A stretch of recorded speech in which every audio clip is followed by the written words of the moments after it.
Did you know that Abraham Lincoln's election in 1860 was the tipping point that divided a nation and ignited the Civil War?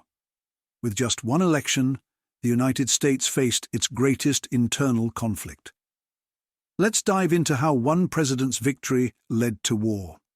Abraham Lincoln, the 16th President of the United States, wasn't just elected during a tough time, he was elected during a moment of crisis. By 1860, America was already deeply divided over issues like slavery and states' rights. Lincoln's election wasn't just about politics, it was the spark that set the nation ablaze. The United States of 1860 was a country at odds with itself. The northern states were industrializing, favoring abolition and federal power, while the southern states relied on agriculture, built on the institution of slavery. This created not only an economic divide, but a moral and political one.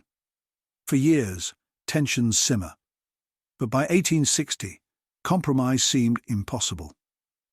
The election of 1860 was no ordinary election. It had four major candidates. Abraham Lincoln, representing the new Republican Party, ran on a platform to stop the expansion of slavery into new territories.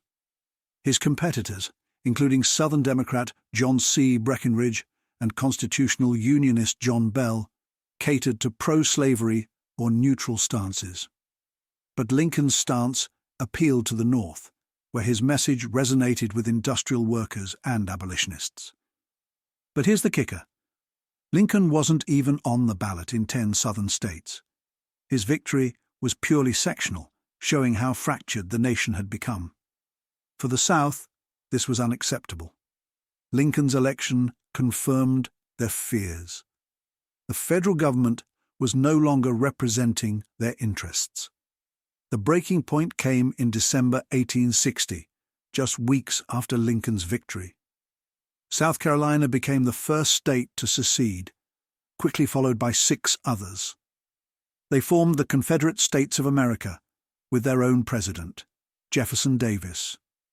The Union was shattered, and by April 1861, the first shots were fired at Fort Sumter, marking the start of the Civil War. Abraham Lincoln's election didn't just reveal the divisions within the United States, it forced those divisions into the open. His presidency began with the collapse of the Union, but would ultimately redefine what it meant to be a nation, setting the stage for a new America. What's your take? Was Lincoln's election the inevitable trigger for war? Let us know in the comments, and check out our next video exploring key battles of the Civil War.